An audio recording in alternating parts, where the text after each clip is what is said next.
The first sign that something was wrong wasn't the light. It was the hesitation. Above the Atlantic Ocean, where weather satellites had tracked stable atmospheric patterns for days, the sky paused, as if reality itself had forgotten what came next. Clouds stopped drifting. Wind stalled mid-current. Even the horizon looked uncertain, its edges faintly misaligned, like a painting stretched too far across its frame. Then pressure arrived. Not an explosion, not a tear. Pressure, dense, invisible, and wrong. Instruments across the globe began contradicting each other. Gravity readings spiked and flattened in the same second. Energy sensors detected output without origin. Space bent inward, not collapsing, but compressing, as if something massive were being forced into a place that had never made room for it. On the Watchtower, alarms did not scream. They hesitated too. Batman stood before the central display, cape still, arms crossed, eyes narrowed behind white lenses. The data scrolling across the holograms refused to stabilize. Every model failed the moment it finished calculating. "This isn't a breach," he said quietly. "It's an overlap." Superman didn't answer right away. He was already holding the edge of the console, not for balance, but because his body felt heavier. The pressure wasn't physical in the traditional sense. It wasn't heat, radiation, or force. It was closer to presence. The kind that pressed against instinct rather than muscle. "I can feel it," Superman finally said. Not like an invasion, like something insisting. Batman turned slightly. "Insisting on what?" Superman didn't know how to finish the sentence. Across the main display, space above the Atlantic began to deform, not opening, but folding, as if multiple versions of reality were being stacked and forced to agree on a single shape. Colors bled into one another. Blue deepened into something harsher. Light bent at angles that didn't correspond to any known spectrum. This wasn't magic. Zatanna's wards remained silent. This wasn't alien technology. Green Lantern sensors detected no construct logic. And it wasn't the Speed Force. Flash's signature frequency remained untouched. Whatever this was, it didn't belong to any system the universe recognized. Batman's jaw tightened. Something's pushing through without permission. Superman's gaze never left the screen, or something that's never asked for permission. Then, inside the distortion, motion. Not a shape at first.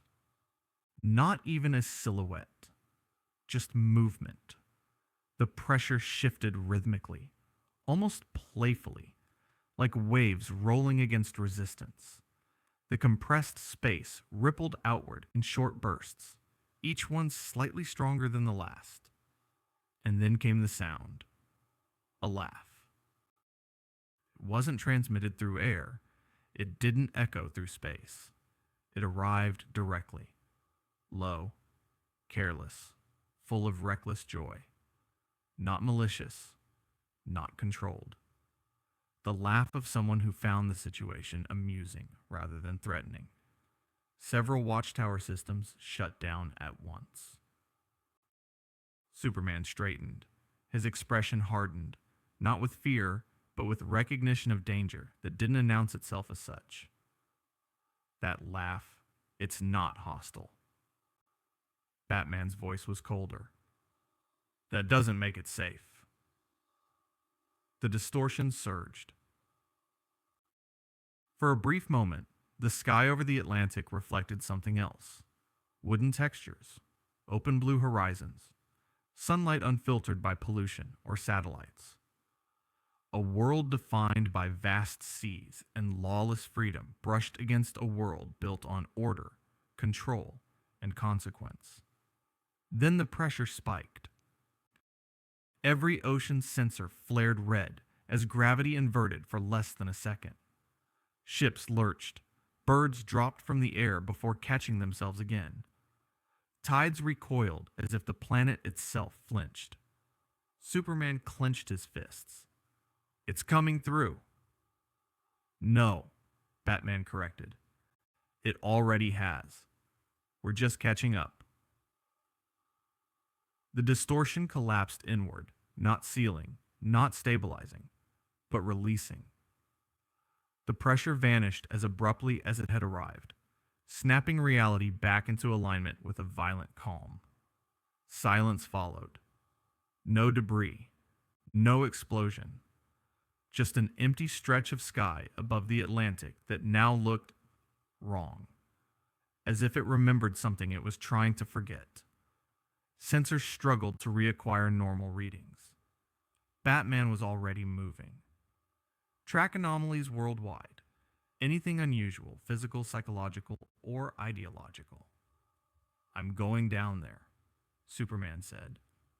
Batman didn't stop him. "Careful. Whatever that was didn't arrive by accident." Superman paused at the Watchtower's edge, looking once more at the quiet sky. The pressure was gone, but the feeling wasn't. Somewhere, far below, something unfamiliar was breathing Earth's air for the first time. And wherever it had landed, the world was about to learn what freedom looked like when it didn't ask to belong. He hit the water first. Not gently. Nothing about the descent had been gentle. But the ocean bent around him instead of breaking him. A column of spray rose near Gotham's harbor, tall enough to momentarily eclipse the rusted cranes and skeletal docks lining the shore. Waves slammed outward, rocking anchored ships, snapping ropes, sending startled seagulls screaming into the night. For several seconds, nothing surfaced. Then a hand burst through the foam. Long, elastic.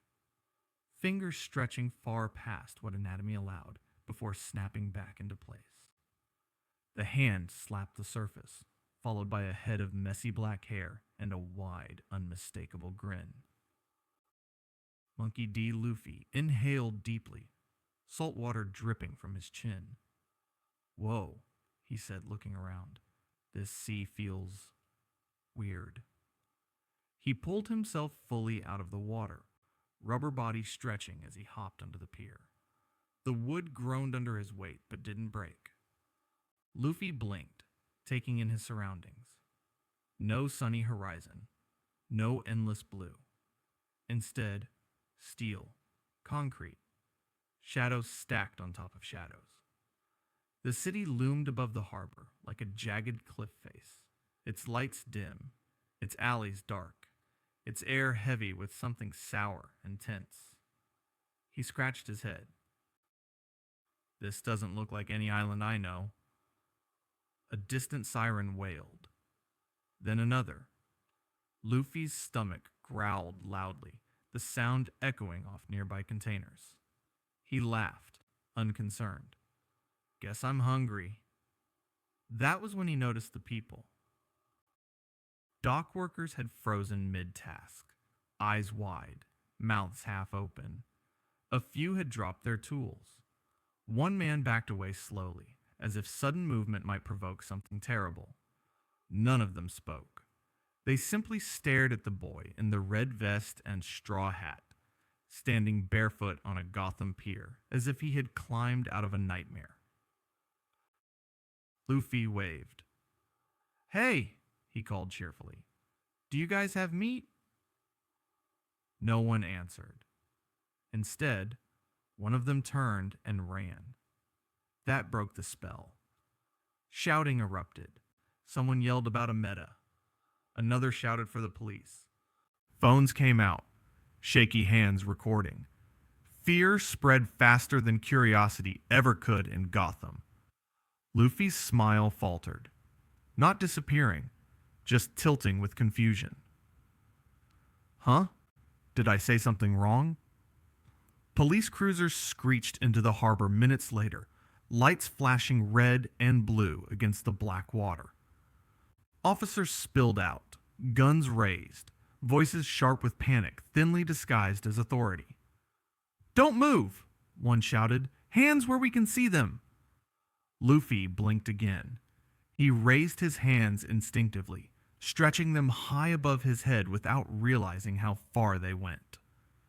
The elastic limbs extended several meters into the air before snapping back down. Every gun cocked. Several officers stumbled backward. Luffy winced. "Oh, sorry. That happens sometimes." The officers didn't hear apology. They saw impossibility. "On the ground!" another officer yelled. "Now!" Luffy tilted his head, genuinely trying to understand. "Back home!" Marines shouted. Pirates shouted. Kings shouted. But this wasn't challenge or authority. It was fear, sharp and raw. He lowered himself to a crouch instead, movements slow, careful. The guns didn't lower. Behind the police line, civilians whispered. Some recognized the symbol on his hat from viral footage already spreading across the city. Images of the sky folding, the ocean erupting. They whispered words like thing and threat and monster. Luffy felt it then. Not danger, not killing intent. Something heavier. A city that expected the worst, because it usually got it. He stood up again. Officers shouted. Fingers tightened on triggers. Luffy raised one hand, not threatening, not defensive, just open. "I'm not here to fight," he said, voice steady. "I'm looking for my friends. And food. Mostly food." That was the turning point. Because nothing about him matched the scripts Gotham lived by. He wasn't angry. He wasn't hiding. He wasn't demanding anything. He wasn't afraid. And somehow, that made him more unsettling than any criminal they'd faced. High above, on a rooftop overlooking the harbor, a tall silhouette watched in silence. White eyes narrowed beneath pointed ears. Every movement below was being cataloged, analyzed, cross-referenced against years of contingency planning. Batman didn't move. He observed the way the stranger stood. Loose, balanced, untrained in form, but perfect in instinct. He noted the lack of armor, the absence of visible weapons, the impossible physiology. Most of all, he watched the smile. Not manic, not cruel. Free. Batman keyed a silent channel. He doesn't belong to this world. As the bat signal flickered faintly against low clouds, Monkey D. Luffy looked up, drawn by the light without knowing why. Somewhere in the city's shadows, Gotham had just realized something terrifying. This boy wasn't afraid of it. And the city didn't know what to do as someone who smiled back at the dark. Something was wrong. Luffy didn't realize it at first. He was too busy stretching his arms experimentally, pulling them back and letting them snap forward again. The movement worked. His body still bent and elongated, just like always. But the sensation was different. He felt it in his joints, in the recoil. Not pain. Weight. "Man," he muttered, shaking out his arms. "Why does everything feel heavier?" The ground beneath Gotham's harbor hadn't changed. Gravity hadn't increased in any measurable way, and yet every motion Luffy made carried resistance, like he was moving through thick water instead of air. His devil fruit powers obeyed him, but they didn't flow. They answered with effort. Across the street, police officers maintained their distance, unsure whether to advance or retreat. None of them noticed the subtle distortion around Luffy's limbs when he moved, how space seemed to hesitate before accepting the stretch, as if reality had to renegotiate the rules each time. High above them, Batman watched. He'd turned off his suit's intimidation protocols. No sudden movements, no dramatic entrances. This wasn't a criminal. It wasn't even a known threat. It was an unknown system. Batman's cowl lenses cycled through scans. Thermal, X-ray, exotic radiation. Nothing matched. Luffy's biology was human, mostly. Cellular elasticity far beyond any metahuman baseline, but no genetic markers, no artificial augmentation.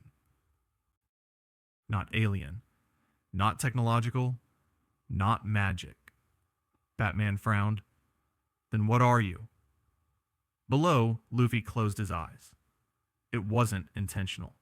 It was instinct. In unfamiliar territory, surrounded by tension, his body did what it always did. It listened. He reached inward, calling on something deeper than muscle. Haki. For a brief moment, the air around him tightened. Not a shockwave. Not a burst of power. Just pressure. Focused. Quiet. Immense. The nearby officers stiffened, breaths catching in their throats. A few felt lightheaded. One dropped to a knee without understanding why. Luffy opened his eyes again, startled. Huh? He hadn't meant to do that. Batman's sensors spiked, then failed to classify the phenomenon entirely. No electromagnetic surge, no psychic wavelength, no mystical signature. But Batman felt it anyway. Not fear, he'd trained himself past that. But awareness. The same alertness he'd felt standing near beings like Wonder Woman or Superman. The difference was that this pressure didn't come from authority or dominance. It came from will. Interesting, Batman murmured. Elsewhere in the city, other minds reacted. Martian Manhunter paused mid-thought in the Watchtower, sensing a ripple. Not a telepathic call, but a disturbance in the emotional field. Something ancient, disciplined, and utterly foreign brushed the edge of his perception. And deeper still, so faint it barely registered, another logic stirred. Chakra. Not in use, not flowing, but present.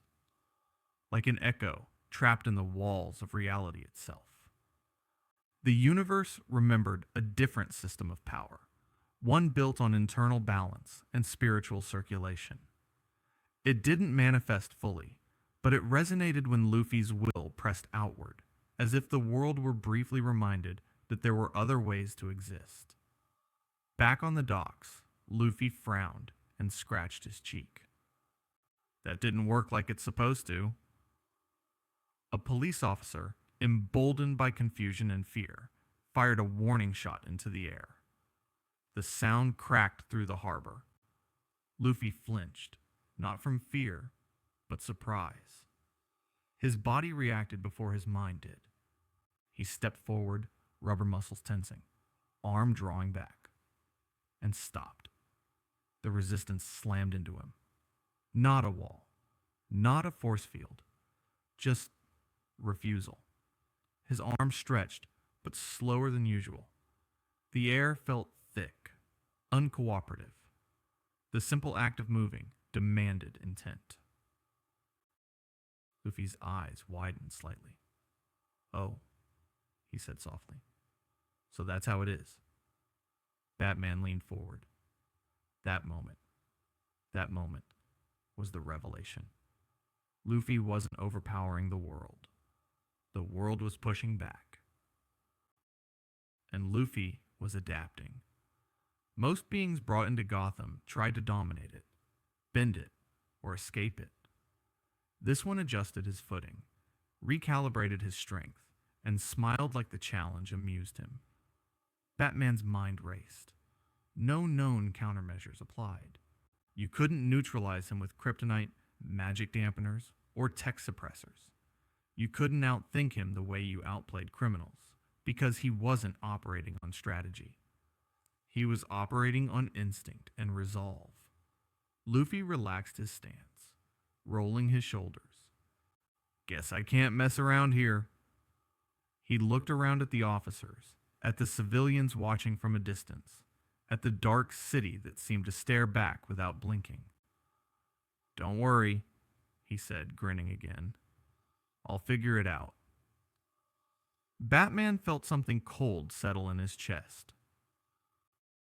If this boy didn't follow the rules of power, physics, or classification, if his strength adapted instead of scaling predictably, then the real question wasn't how strong he was.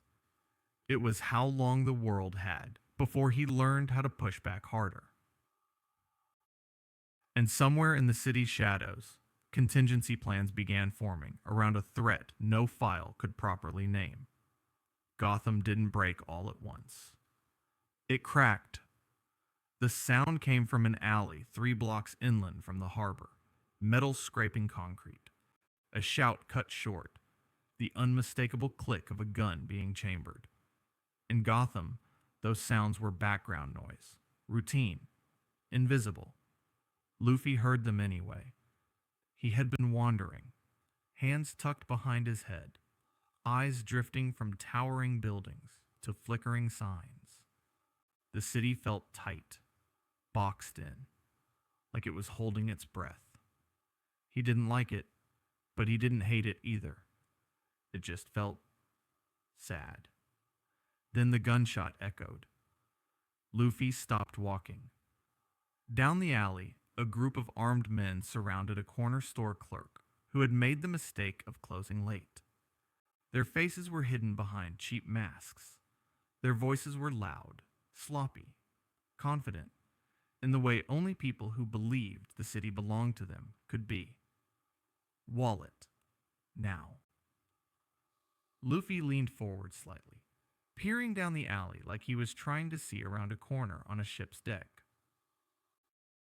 Hey, he called out casually. That guy looks busy. The gang froze. One of them turned, gun snapping toward the sound. What he saw was a barefoot kid in a red vest, smiling like he'd just wandered into the wrong party. Get lost, the man snapped. This doesn't... Luffy vanished. Not vanished like a speedster. No blur, no lightning. Just a sudden absence, followed by impact. The first man flew backward, body folding around a trash dumpster with a metallic scream. Luffy stood where he'd been a moment earlier, arms still extended, knuckles faintly smoking from friction against the air. The remaining gang members reacted too late. Luffy moved again, each step heavy, deliberate, his body adjusting to the world's resistance. A kick sent one man spinning into a brick wall hard enough to crater it. Another swung a bat. Luffy caught it, rubber fingers wrapping around the metal, and crushed it with a sharp twist of his wrist. The bat snapped like a twig. There was no flair, no grand technique names, just overwhelming physicality, delivered with terrifying efficiency. One man fired. The bullet hit Luffy's chest and flattened instantly, dropping to the ground with a dull clink. Luffy looked down at it, then back up. Hey, that could have hurt. The alley went silent. Sirens wailed in the distance. Windows above flickered on. Phones appeared. This wasn't hidden. This wasn't contained. This was public. Batman landed behind Luffy without a sound. Enough. The voice was calm, controlled, commanding. Luffy turned slowly, eyes bright with curiosity. Oh, you're the guy from earlier. Batman stood tall, cape draped like a shadow given shape. His presence pressed down on the alley, heavy with reputation and consequence. You assaulted multiple suspects, Batman said. You escalated a situation law enforcement was handling. Luffy glanced at the unconscious men scattered around. They were hurting him. That's not how this city works, Batman replied. Luffy frowned. That's dumb. Batman's jaw tightened. You don't get to decide the rules. Luffy took a step forward. Batman didn't move. Up close, Batman studied him. Not just physically, but emotionally. No adrenaline spike. No defensive posture. Luffy wasn't bracing for a fight. He was relaxed. You think because you're strong, you're above the law, Batman said. Luffy shook his head. No, I just don't like bullies. That was the moment. Batman threw a smoke pellet. The alley filled with darkness and choking gray. Sensors activated. Grapple line fired. A flashbang detonated. When the smoke cleared, Luffy was still standing. He coughed once, waved the smoke away with an exaggerated stretch of his arm, and squinted. Whoa, that was annoying. Batman froze mid-motion. The tactics that worked on metahumans, monsters, and gods alike had barely slowed him. Not because Luffy was immune, but because he didn't process threat the same way. You don't fear me, Batman said quietly. Luffy tilted his head. Should I? The question wasn't mocking. It was honest. Batman felt something shift. Something dangerous. Fear was Gotham's language. Criminals feared Batman. Citizens feared the Knight. Fear was how order was maintained when hope failed. And here stood someone who didn't understand it at all. You can't keep doing this, Batman said.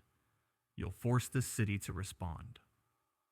Luffy smiled again, not wide this time. Soft. Steady. Then it should respond better. Above them, unseen, cameras captured everything. Somewhere far away, screens lit up. Analysts paused. Politicians leaned forward. Batman watched the boy turn away from him, checking on the shaken store clerk, like the confrontation had already ended. For the first time in years, Gotham's greatest strategist felt something close to uncertainty. Because if this pirate didn't fear the bat, what else wouldn't work on him? And how long before Gotham decided to find out the hard way? Batman didn't attack. That alone told Luffy something was different. The alley was still wrecked. Cracked brick, dented steel, unconscious bodies. But the air had shifted. The tension wasn't explosive anymore. It was tight, measured, like a coiled wire waiting for the exact moment to snap. You're coming with me, Batman said. Luffy blinked. Where? Somewhere safer than here. Luffy scratched his cheek. Nah. The refusal was casual. Immediate. Final. Batman moved. Not forward. Up. The grapnel fired, yanking him into the air as the alley lights died all at once. Darkness swallowed the space, followed by a sharp hum as drones detached from Batman's utility belt and spread outward, their red optics cutting through the black. Luffy's grin widened. Oh, this is a fight. The first net hit him from behind, carbon fiber, reinforced, electrified. It wrapped around his torso and limbs, locking tight. A surge of current followed, designed to overload muscle response. Luffy stiffened, teeth clenching. Ow! The net held for half a second. Then his body stretched, not explosively, but deliberately. Rubber fibers elongating, slipping between the net's gaps in ways no anatomy should allow. The electricity still burned, slowed his movement, forced effort where none had been needed before. Batman watched closely. Electrical resistance is high, he murmured into his cowl, but not immunity. Luffy tore free, stumbling a step as the weight of the world pressed against him again. He shook his arms, breathing heavier now. Okay, he said. You're annoying. A batarang clipped his shoulder, not sharp enough to cut, but dense enough to disrupt his balance. Luffy overcorrected, his foot skidding on loose gravel. Batman was already behind him, striking pressure points, joints, nerve clusters, testing reactions, not trying to win. Luffy blocked some, missed others. Each hit landed with a dull thud that carried more resistance than expected. His body absorbed the blows, but the world fought back with every motion. Batman noticed the pattern immediately. He's adjusting, he thought, but he's not used to restraint. Batman fired a sonic emitter. The frequency wasn't random. It was tuned, shifting rapidly, searching for resonance within Luffy's elastic structure. Luffy cried out, hands clamping over his ears as the vibrations tore through him. His knees buckled. Hey, stop that. Batman didn't. He pressed harder. Smoke filled the alley again, thicker this time, laced with sedatives designed to slow enhanced metabolisms. Flash pellets detonated in sequence, forcing Luffy's senses to chase stimuli faster than his brain could process. This wasn't combat. It was analysis. Luffy lashed out blindly, fists stretching down the alley like a cannon. Batman was already gone, cape snapping as he vaulted overhead. Luffy slammed his fist into a wall instead. The building shuddered. Brick collapsed inward with a thunderous crack, windows above exploding outward in a rain of glass. The shockwave rippled through the block. Batman landed on a fire escape, staring at the damage.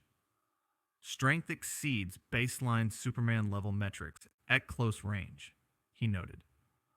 But control is inconsistent. Below, Luffy stared at his own hand. Whoa, he muttered. I didn't mean to do that. That hesitation, that split second of surprise, was all Batman needed. He dropped down, cloak spreading wide, and slammed a compact device against Luffy's chest. It expanded instantly, hardening into a kinetic dampener field that wrapped around his torso like invisible bands. Luffy froze. He pushed. Nothing moved. His muscles strained. Veins stood out along his arms. The pressure was suffocating. Not painful, but absolute. What is this? Luffy growled. Batman stood inches away now. It's a limiter. Temporary. Calibrated to resistance, not suppression. Luffy glared at him, teeth clenched, then laughed. Man, he said between breaths, you're really serious. Batman didn't respond. He was watching the data scrolling across his visor. Heart rate elevated, but stable. No panic response. No spike in aggression. Instead, excitement. That's the problem, Batman realized. Luffy wasn't being tested. He was learning. The dampener began to crack. Not physically, but in function. Luffy adjusted his breathing, grounding himself, forcing his will outward. The pressure resisted, but not perfectly. Microfractures formed in the field's stability. Batman stepped back. He had what he needed. The device released with a hiss, disengaging before it failed catastrophically. Luffy stumbled forward, catching himself, chest heaving. Batman was already retreating into the shadows. This isn't over, Batman said. Next time, others won't hold back. Luffy straightened, wiping sweat from his brow. Good. Batman paused at the edge of the rooftop, glancing back. He had learned how Luffy reacted to tech, to restraint, to fear. But what unsettled him wasn't what he'd discovered. It was what he hadn't. Because no matter how hard he pushed, Monkey D, Luffy never once stopped smiling. And Batman didn't know what kind of contingency you built for someone who treated a fight like an adventure. As the bat vanished into the night, Gotham's lights flickered again, just for a moment. Far above, unseen by either of them, something ancient and patient shifted its attention toward Earth. And this time, it wasn't just watching. The footage didn't break the internet all at once. It seeped. First as shaky clips, 10 seconds here, 15 there, a blur of motion in a Gotham alley, a man bending around bullets, a fist stretching farther than physics allowed, police sirens, screams, a laugh that didn't belong in a city like Gotham. By morning, the edits were cleaner. By noon, the theories had names. Meta-human, new alien, experimental weapon. By nightfall, every screen on Earth had seen him. Monkey D. Luffy, though no one knew his name yet, stood frozen in 1,000 paused frames, red vest bright against Gotham's darkness, straw hat tilted back, smile unmistakable. Commentators replayed the moment he crushed a gun barrel with one hand. Analysts slowed the clip of a bullet flattening against his chest. Experts argued over whether the elasticity was biological or technological. No one agreed. That was the problem. In Metropolis, Lex Luthor watched the footage alone, hands folded, eyes sharp. He replayed the same clip over and over, the alley fight. Batman's brief silhouette, the way the rubber man adapted mid-conflict. Not a meta, Lex said quietly. He brought up comparison charts. No known gene markers. No energy signature consistent with alien physiology. No tech interference.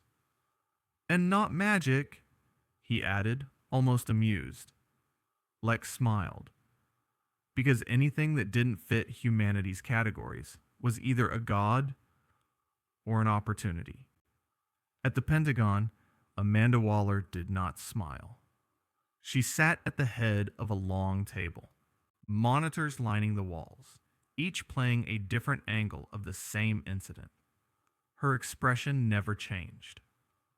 Unknown origin, unknown limits, public exposure, and aid summarized. Batman engaged. No capture. Waller tapped her fingers once. So, he's uncontrolled. Yes, ma'am. She leaned back. Then he's a problem. Someone mentioned the Justice League, suggested diplomacy, observation, restraint. Waller shut it down instantly. The moment the world sees something like that, it stops asking what is he and starts asking how do we use him. She looked at the footage again, at the smile. Or, how do we kill him? High above Earth, in the Watchtower, the debate was louder, but no less tense. Superman stood with his arms crossed, eyes fixed on the central display. He protected civilians. Batman remained in shadow, cape draped over one shoulder. He escalated force without regard for collateral damage. He stopped an armed robbery, Flash cut in. That's kind of our thing. Not like that, Batman replied. He doesn't calculate outcomes. He acts. Wonder Woman watched silently. Gaze thoughtful. There is no malice in him. I sense no hunger for power. Green Lantern frowned. That doesn't mean he's safe. Martian Manhunter stepped forward. His will is unusual. It presses outward, but not to dominate. More like an assertion of self. Batman finally turned. That's what makes him dangerous. The room quieted. He doesn't respond to fear, Batman continued. Not his own, not ours. You can't deter someone who doesn't recognize authority. Superman met his gaze. You're talking about him like a weapon. I'm talking about how the world will treat him, Batman said. Because it already has. As if summoned by the words, a new alert chimed. Global news feeds lit up. Governments issued statements. Markets fluctuated. Religious leaders debated meaning. Fringe groups hailed him as a symbol of liberation. Others called him an existential threat. Luffy, meanwhile, sat on the edge of a rooftop in Gotham, legs dangling, chewing on a hot dog someone had nervously handed him hours earlier. He watched the city lights flicker, oblivious to the fact that he was now the most discussed being on the planet. He licked his fingers. This world's food isn't bad, he decided. A helicopter passed overhead. He waved. It veered away instantly. Luffy frowned slightly, then shrugged. Far away, Lex Luthor began drafting proposals. Amanda Waller authorized contingency files. Batman added a new entry to a list he hoped he'd never need. And the Justice League stood divided, not by fear of what Luffy could do, but by uncertainty over what he was. Because once the world noticed him, there was no going back. Labels would be assigned, lines would be drawn, and somewhere between threat and asset, Monkey D. Luffy would be forced to choose whether this world was worth protecting, or just another sea he'd have to sail through alone. As the cameras kept rolling and the arguments grew louder, one truth settled in quietly, unmistakably. The world wasn't watching him anymore. It was preparing. The sky over Gotham carried a strange calm, not peaceful, but expectant. Clouds rolled lazily, but beneath them, the city thrummed with tension, the kind that didn't rely on sirens or crime reports, but on intuition. Somewhere above the harbor, Superman hovered, cape snapping in the night wind, eyes locked on a figure perched on a rooftop below. Monkey D. Luffy looked up, his straw hat tilted against the city lights. He had finished eating the last of the hot dogs someone had nervously handed him, licking his fingers with a grin that could have belonged to a child exploring a new island. "You're Superman?" Luffy asked, tilting his head. "The flying guy with the cape?" "I am," Superman replied, descending with deliberate care, landing so that the rooftop shuddered beneath him. "And you are not from this world." Luffy shrugged. "Guess not, but this place isn't bad. It's just different." Superman studied him. Not just the posture or the grin, but the aura, the energy pressing outward from this boy, like a tide against the shore. It wasn't raw strength alone. It was certainty. It was will.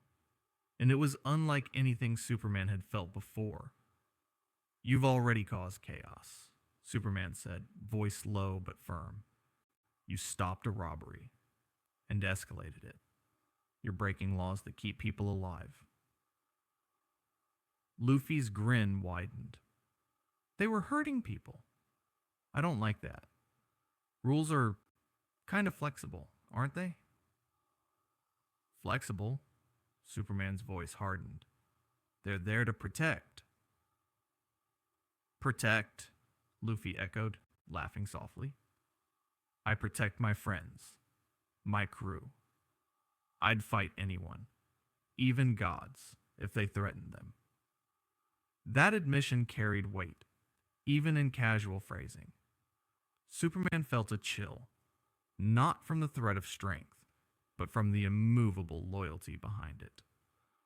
You would challenge a god? Superman asked, almost reflexively. Luffy shrugged again. Why not? If it keeps my Nakama safe, I gotta do it. The words struck Superman in a way he hadn't expected. Nakama. Not just friends, not just allies. Family. The kind of bond that defied logic, strategy, or fear. He raised a hand slowly. Testing. And what about this world? What if your actions here endanger innocence? Luffy's expression darkened slightly, but only for a moment. Then I'd fix it, he said simply. I don't like leaving people in trouble. Superman descended closer, measuring distance. He wasn't here to fight, but he was here to see the boundaries of this boy. So far, nothing followed the rules he knew. Nothing bent to authority. Nothing cowered. He extended a hand, slowly. Not a challenge, not a strike. Just a gesture, testing the instinctive reflex. Luffy leapt, not back, not away, but toward the hand, stretching his arm elastically, fingers brushing Superman's. The motion was casual, playful, yet deliberate. You're strong, Luffy said, bouncing lightly on the balls of his feet. But you move like you're holding yourself back. Superman's eyes narrowed. I have limits I cannot cross. Limits are weird, Luffy said, laughing. You just gotta push 'em sometimes. The tension was palpable. Superman could feel it radiating from Luffy. This strange blend of strength and freedom. The boy could fight, could defy, could challenge. But he didn't do it for dominance. He did it for loyalty, for adventure, for the thrill of protecting those he cared about. Superman adjusted his stance. You would fight anyone. Even me? Maybe, Luffy said casually, stretching his arms behind his head. But I wouldn't fight you for nothing. Superman exhaled slowly. He had faced threats that could destroy worlds, adversaries that commanded armies, and villains who outthought him at every turn.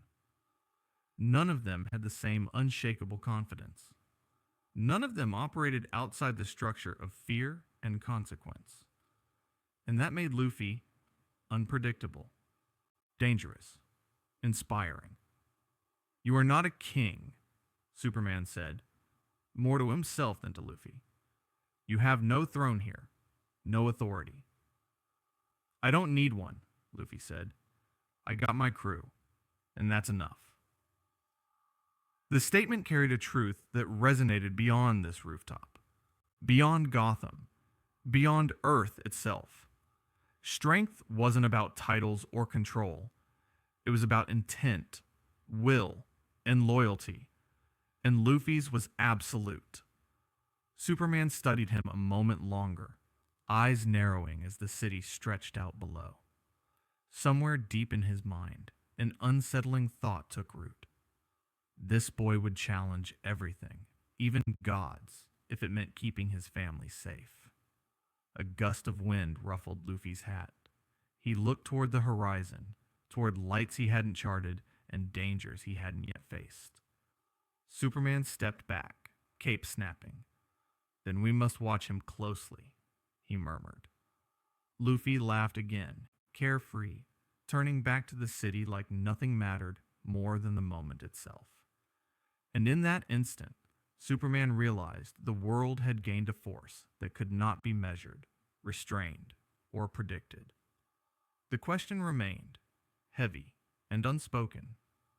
What happens when a being with no throne, no limits, and unbreakable loyalty chooses where and when to fight? The answer hovered in the air, waiting for the first clash that neither could fully control. The conference room was cold, metallic, sterile, walls lined with screens and feeds, each displaying fragments of Gotham's chaos. The viral footage of a rubber man moving impossibly fast, bending reality, laughing at the night. Amanda Waller stood at the head of the table, fingers steepled, eyes sharp and unwavering. "Status reports," she said. One by one, her aides briefed her on Luffy's last known location, eyewitness accounts, and the city's reaction. The clips played in slow motion on the central display. Fists flattening steel, bullets halting midair, criminals scattering. The world had seen him, and now the world was asking questions. Questions Waller didn't intend to answer politely. "He isn't meta-human, not alien, not magic," one analyst said. "We can't classify him. Traditional containment methods are ineffective." Waller's eyes narrowed. "Then we create methods that are effective." Batman's cowl appeared in the projection, his figure dark against the backdrop of the rooftop where Luffy had stood. A voice echoed through the room, calm but measured. "Lethal measures are unnecessary. He isn't inherently a threat. Containment and observation suffice." Waller didn't flinch. "Observation doesn't prevent escalation. It doesn't neutralize risk. Someone this strong, this unbound, cannot be left unchecked." She swiveled slightly, motioning to the side where Task Force X operatives gathered in briefing pods. Their faces were a mixture of nerves and professional detachment. Deadshot, Harley Quinn, King Shark, they all waited, fed on adrenaline and orders. "Your target is designated," Waller said. "A being outside all known classifications. Unpredictable, dangerous if provoked, yet seemingly unaware of conventional rules. You will engage with a goal, neutralize if necessary, capture if possible. Survival is secondary. You are authorized to employ lethal force if containment fails." A murmur ran through the room. Deadshot's expression didn't change. Harley Quinn tilted her head, curious. Batman's face appeared in another feed, stark and disapproving. "You're crossing a line," his voice warned through the comlink. "This isn't a criminal. He doesn't intend harm. Any action against him risks starting a war we cannot control." Waller's gaze didn't waver. "The world does not wait for morality.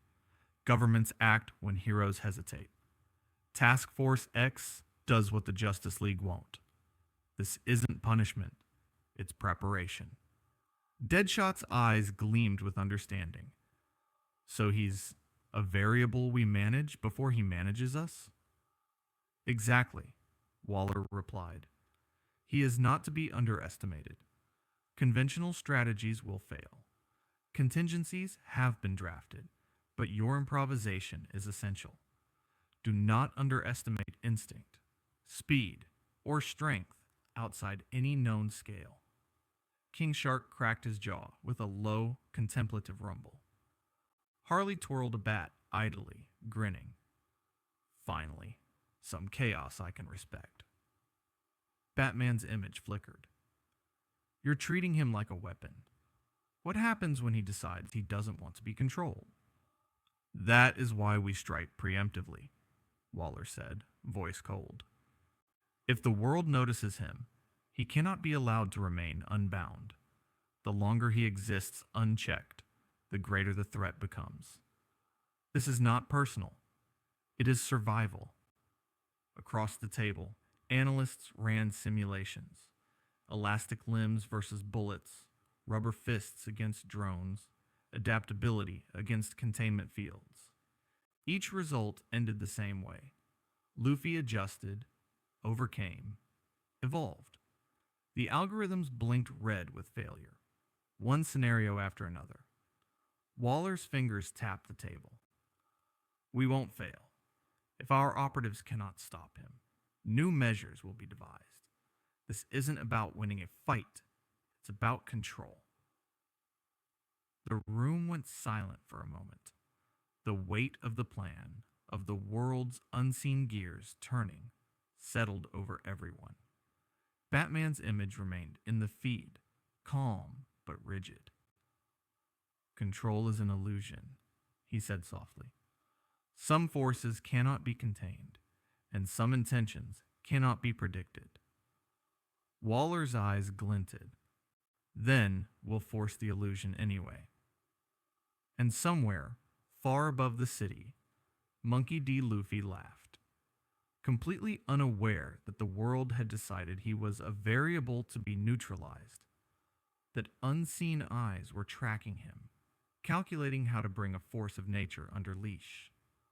The operative pods hummed to life, weapons calibrated, contingency files unlocked, plans executed in theory now awaited action. And one simple truth hung over them all. The government was preparing to do what heroes would not. Outside, the city slept uneasily, shadows shifting across rooftops, unaware that tonight, a decision had been made about a boy who laughed at rules, who stretched farther than any law could reach, and whose freedom was about to be tested against human calculation. A question remained, darker than any operative's mission or analyst's prediction. What happens when the world tries to force someone like Luffy into a cage, and the cage refuses to exist? The Watchtower's psychic sensors had never reacted like this before. Martian Manhunter floated in the observation deck, translucent form hovering above the consoles.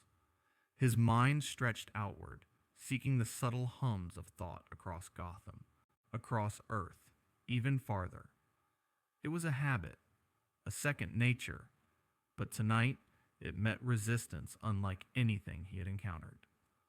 The presence was centered on a rooftop in Gotham Harbor. A boy, barefoot, red vest catching the dim glow of streetlights, straw hat tilted back. Monkey D. Luffy. At first glance he seemed harmless, innocent even, laughing to himself, stretching his arms lazily, touching nothing but air. But the psychic impression was undeniable. It pressed, not with intent, not with malice, but with certainty. Martian Manhunter recoiled slightly. He had felt wills before, rogue psychics, telepaths, minds shaped by trauma or rage. But this was different. Primal, unyielding, absolute. Batman, you need to see this. John's voice resonated over comms. In Gotham, Batman's figure crouched atop another building, scanning the same rooftop with binoculars. What is it? He asked, though he already suspected. It's akin to Conqueror's Haki, John explained, almost in disbelief. I can sense its pressure across psychic planes. Even non-sentient systems are affected. It's not a psychic attack. It's presence. Presence? Batman asked. Yes, John replied, voice low. It forces instinctive compliance in weaker minds. Not through fear, not through commands, but through sheer will. Those with strong minds can resist, but it leaves an impression, a warning, a statement. I exist, and I will act. Across the city, telepaths and precogs felt the ripple. Dream sequences flickered. Minds imagined themselves stumbling, retreating, not from a threat, but from something intangible. Their training allowed them to remain functional, analytical, but even the best could not shake the sense of being dwarfed by something immense. Luffy did not notice any of it. He laughed again, stretched his arms to touch a distant railing, and yawned. No effort, no strain. And yet, somewhere unseen, the world bent. Batman's jaw tightened. If he's projecting something like that, even unintentionally, it's dangerous. People aren't ready for it. John's form shimmered faintly. Dangerous doesn't capture it. He doesn't intend to dominate. But even without intention, the pressure alters behavior. Weak minds recoil, aggressive minds hesitate, and strong minds assess, second guess, miscalculate. The words hung over the alleyways, over Gotham's rooftops, over Metropolis streets. Batman's eyes narrowed. He doesn't even know what he's doing. Exactly, John replied. He doesn't know. That's what makes it uncontrollable. No protocol, no standard containment. Nothing in our archives can predict his influence on the world's collective psyche. Luffy bent down to pick up a stray newspaper, lazily reading a headline. Unknown hero or unstoppable force. He laughed, crumpled it in one hand, tossed it behind him. Nothing more. And yet, the psychic tremor followed him. Civilians paused in the streets below, subconsciously checking shadows, instinctively retreating from rooftops they had no reason to fear. Even trained personnel hesitated before entering the alley he had left earlier. "What is he?" Wonder Woman asked from a holographic projection in the Watchtower. Her voice carried awe. Martian Manhunter remained silent for a moment. "He is a will unshackled by fear or hierarchy. I have encountered gods, entities beyond comprehension.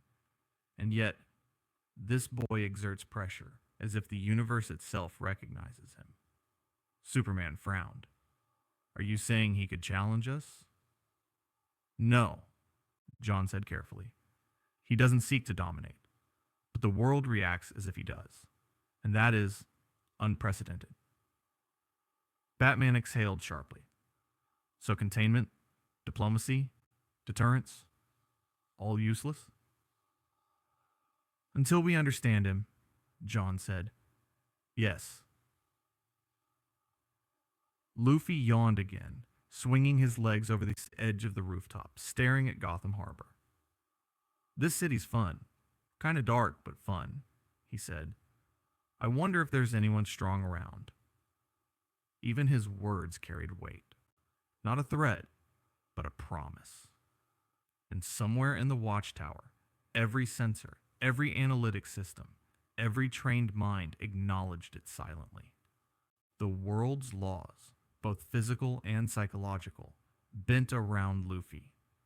He did not ask for it. He did not command it. And yet, whether the world liked it or not, the universe noticed him. A thought struck Batman. A quiet, chilling realization. What happens when someone whose will affects reality doesn't even know it, and has no reason to hold back? Somewhere in the shadows, eyes flickered. Machines hummed. Governments prepared. Heroes calculated. And Luffy smiled, stretching lazily under the night sky, entirely unaware that the forces of Earth were already bending, anticipating, preparing for someone who had no intention of yielding. The question lingered, unspoken and terrifying. If the world bends even when he doesn't try, what happens when he finally does? Metropolis glimmered under the afternoon sun, a city alive with motion, commerce, and careless confidence. But in the shadows of LexCorp Tower, a different kind of energy pulsed, calculated, cold, and deliberate. Lex Luthor observed the city through multiple augmented displays, each one feeding live data from drones, satellites, and covert operatives. His fingers tapped rhythmically against the console, not out of impatience, but in precise timing, as if orchestrating the city itself. "Time to see how the world reacts to him," Lex murmured, lips curling into a thin smile. "Let's remind everyone why unpredictability is dangerous." He activated the first domino, a controlled chemical release in downtown Metropolis. It was engineered with precision, enough to spark panic, enough to threaten life, but insufficient to actually kill. Lex's aim wasn't carnage, it was provocation. Across the city, alarms blared. Civilians screamed, scattering into streets and alleys. A building's emergency systems activated as smoke and holographic warnings filled the air. The chaos was immediate, perfectly choreographed. And somewhere above the streets, Monkey D. Luffy arrived, propelled by instinct and curiosity. "Whoa, what's going on here?" he muttered, landing mid-street with a bounce. His wide eyes scanned the fleeing crowd, the smoke, and the unnatural panic. People in trouble? That's not okay. With effortless speed, he stretched his arms toward trapped pedestrians, lifting steel beams and debris as if they weighed nothing. Cars teetered on collapsing concrete, and Luffy's hands twisted metal like it was clay. The civilians' gasps turned to awe, relief, and gratitude as they realized someone was saving them. But the city's chaos was a double-edged sword. Skyscraper windows shattered under the stress. Street lamps fell. A fire hydrant burst, flooding the block. Luffy didn't mean to destroy. He never did. But each move to save life caused collateral damage. Sidewalks cracked. Street signs bent. The theater marquee collapsed with a thunderous crash. From the observation deck of LexCorp, Lex watched every frame with satisfaction. "Perfect," he whispered. "Controlled variables, chaotic outcomes. The world will see him not as a hero, but as a force beyond reckoning." Meanwhile, news outlets exploded with footage. "Rubberman wreaks havoc," one headline screamed. "Savior or menace," another. "Unstoppable force threatens city infrastructure." Social media erupted, half marveling, half fearing, half calling for his capture. Lex's narrative was seeding itself perfectly. Superman, hovering nearby, arrived just as Luffy stretched a fist towards the last dangling steel girder above a trapped car. "Stop," he shouted, voice booming. "Contain the damage, minimize risk." Luffy turned, casual as ever. "I'm saving people. How's that wrong?" "Your way of saving people," Superman growled. "You're endangering more lives than you're protecting." Luffy shrugged, bouncing lightly on his feet. Better than doing nothing. The philosophical clash was immediate. Order versus freedom. Caution versus instinct. Authority versus gut instinct. Superman calculated trajectories, rescue priorities, and structural integrity in real time. Luffy operated purely on impulse, instinct, and empathy. And yet, despite the collateral, more lives were being saved than lost.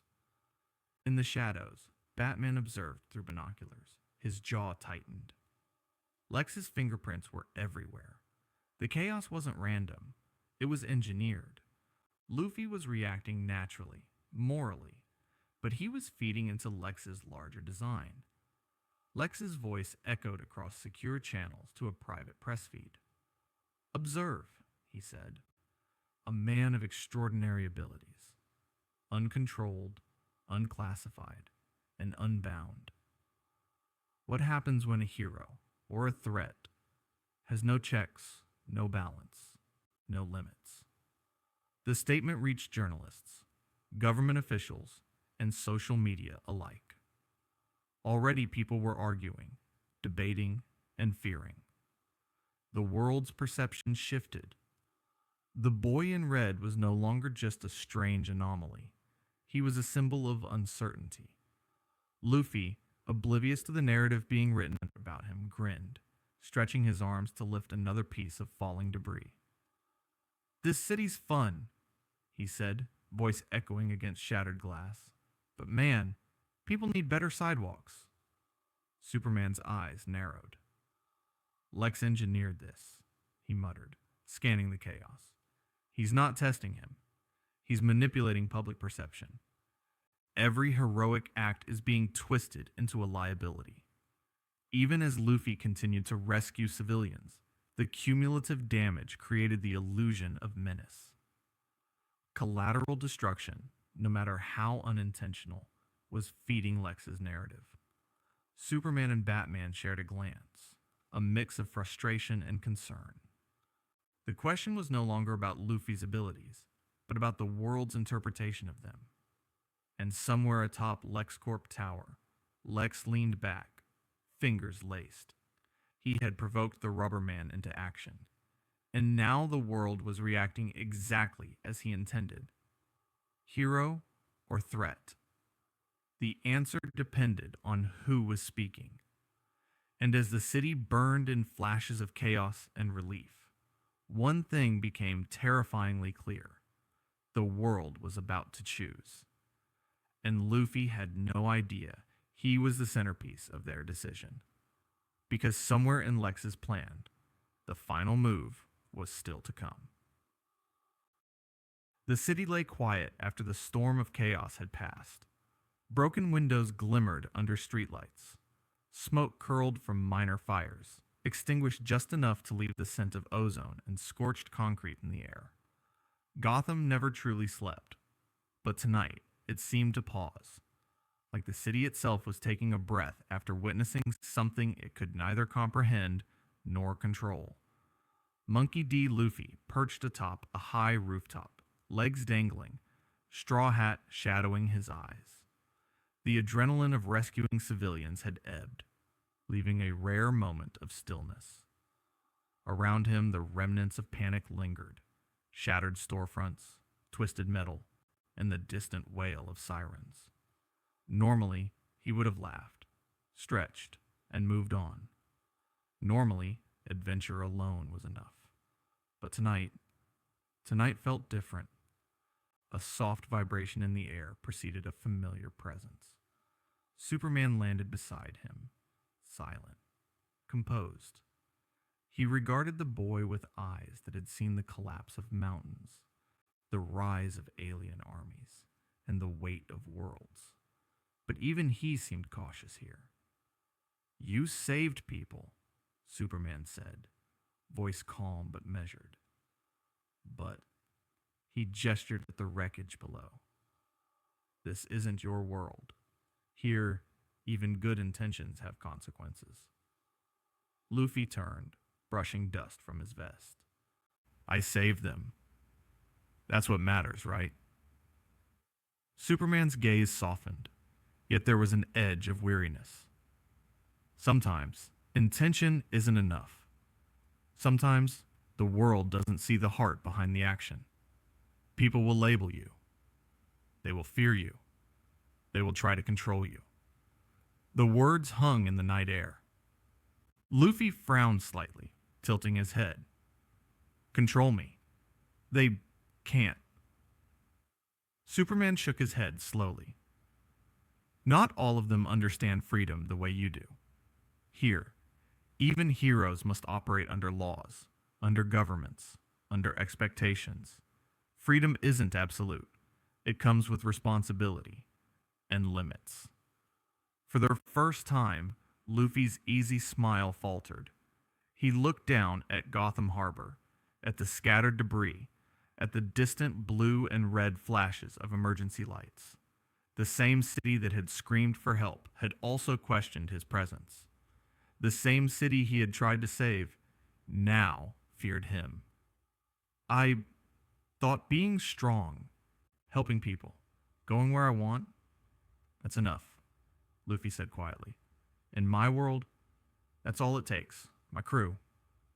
We do what we do, and it works. But here, people don't get it."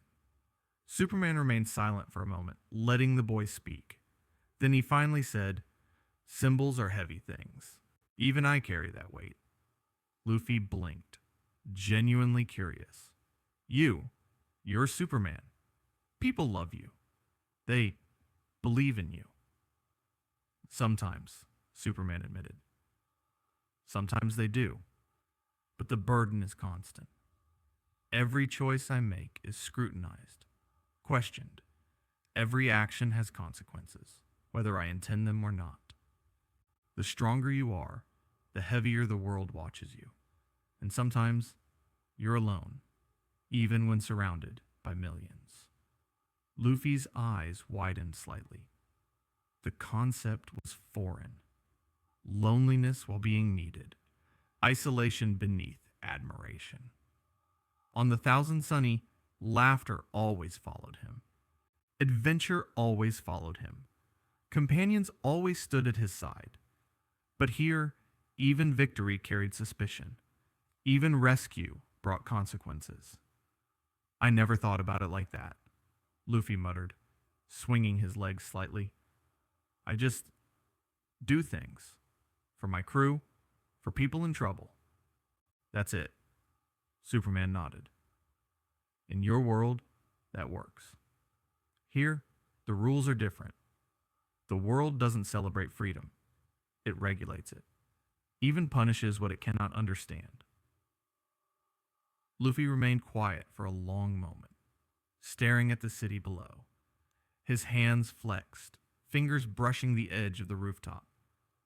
The carefree boy who laughed at danger, who lived for adventure, who faced gods without fear, he felt the weight of misunderstanding for the first time. Do you think I'm a hero? He asked softly, almost unsure. Superman studied him, eyes filled with the weight of experience. I don't know, he admitted. The world will decide. But a hero isn't just strength, or victory, or spectacle. It's purpose, responsibility, and the courage to act, even when the world misunderstands you. Luffy's gaze drifted to the horizon, where Gotham met the dark water of the harbor. He could feel the city's skepticism pressing against him, the whispers of fear, the invisible chains of expectation. Adventure alone didn't feel enough anymore. Adventure, he whispered, almost to himself. Is it enough? Superman placed a hand lightly on Luffy's shoulder, not to restrain, but to steady. Sometimes it's just the beginning. The weight of being seen, being judged, is part of it, and every hero must bear that in some form. Luffy looked down, jaw tightening subtly, straw hat casting a shadow over eyes that had always sparkled with mischief. The laughter of the day had faded, replaced by a question he had never asked before. He had faced enemies, devils, and tyrants. He had survived seas and storms. He had endured hunger, pain, and impossible odds. Yet here, in a world that didn't understand him, he felt a hesitation, a weight he couldn't stretch away. A distant siren wailed, echoing across the rooftops. Somewhere in the city, someone would call him a hero. Somewhere else, someone would call him a threat. And Luffy realized that even the strongest heart could feel small in the eyes of a world that feared what it couldn't control. The question lingered, heavy and unresolved. Is adventure enough when freedom itself is misunderstood? The night held its breath, and for the first time, Monkey D. Luffy wondered if even the ocean of possibilities was vast enough to carry him here. Far beyond Earth, where light itself bends around the colossal citadels of New Genesis and Apocalypse, the whispers of a strange disturbance traveled faster than the speed of thought. The new gods, eternal, unyielding, embodiments of law and chaos, felt at first not as a threat, but as a violation. It was not raw power that caught their attention, not a surge of energy that could level mountains or shatter planets. No, this was something subtler, a force that ignored hierarchy, that challenged the very notion of order without knowing it existed. High above the swirling storm of apocalypse, Darkseid's throne sat empty but commanding, eyes narrowing as the currents of reality twisted. Who dares to move unchecked? He growled, voice a low rumble that reverberated across dimensions. No mortal, no god, disregards the order of power and survives unnoticed. On New Genesis, Highfather's gaze extended across worlds. He felt the anomaly, this boy on a distant blue planet, moving freely where others would hesitate. A being untethered, Highfather said, tone measured, almost cautious. He bears no crown, answers to no god. Yet his will shapes the world around him. The boy in question was laughing. On a rooftop in Gotham Harbor, Monkey D. Luffy had stretched a beam to save a dangling pedestrian, then stretched again to retrieve a lost child's toy from the street below. He did not realize that every action, every instinctive choice, was being observed by cosmic eyes. Darkseid's interest was not idle curiosity. He leaned forward on his throne, fingers steepled. Freedom is contagious, he muttered, a frown tightening. It spreads, corrupts the obedient, and undermines control. If this continues... His words trailed into a silence that shook the void itself. Meanwhile, the other new gods debated among themselves. Orion, son of Darkseid, and warrior of New Genesis, frowned. A mortal without fear, without respect for the hierarchy of power. He is a spark. Sparks ignite fires. Mr. Miracle's calm voice echoed, carrying weight. And yet, he does not seek to dominate. He does not know his strength relative to ours. That is what makes him dangerous. Dangerous. Not because of strength alone, but because of principle. Luffy moved freely, laughed at danger, acted without strategy or plan, and the very fabric of control recoiled. He refused to be categorized, ignored the invisible chains of rank and expectation. To cosmic tyrants like Darkseid, this was intolerable. On Earth, Luffy noticed nothing of the observation. The wind tousled his hair, straw hat slipping slightly as he jumped to another rooftop. Gotham's city lights reflected in his eyes, curiosity and joy unspoiled by fear or strategy. Adventure is everywhere, he said aloud, stretching his arm across a building to grab a loose fire escape. This city's got people in trouble. Gotta help 'em. From the vantage of the Watchtower, Superman and Martian Manhunter detected the subtle fluctuations in reality, the almost imperceptible bend in the laws governing cause and effect. He isn't just extraordinary, John said, voice tight with concern. His actions resonate beyond our planet, beyond the comprehension of even cosmic observers. Superman's expression hardened. If gods themselves notice, then our simple conflicts aren't simple anymore. Back in the void of apocalypse, Darkseid's gaze sharpened, red eyes burning like suns. He leaned forward, letting the throne tremble beneath him. Bring him to my attention. Let me see the one who moves as though the universe were a playground. And across the dimensional expanse, other forces stirred. The endless, celestial watchers, subtle observers, felt shifts. Entropy itself seemed to pause and consider. Luffy yawned on his rooftop, swinging his legs idly. A civilian waved up at him, gratitude etched in fear and awe. Luffy waved back, grinning. He didn't notice the ripples he caused, ripples that were reaching far beyond the Earth's sky. Darkseid's voice finally cut across the void, low and decisive. So he defies order, unconsciously. Very well, let us see how long his luck and freedom last when gods take notice. The stage had been set, unseen by Luffy, unknown to the heroes observing him. A force older than time, unrelenting in its desire for control, now knew his existence, and the moment of attention had shifted. Freedom, Luffy's instinctive, unshackled freedom, had become a threat not to mortals, but to cosmic order itself. Somewhere in the city he laughed, completely unaware. Somewhere beyond the stars, tyrants and gods prepared to intervene, and the question echoed across dimensions, chilling and inevitable. What happens when the one who refuses to obey hierarchy finally encounters a god who refuses to tolerate defiance? The skyline of Metropolis flickered as sirens wailed and emergency lights painted the streets crimson and blue.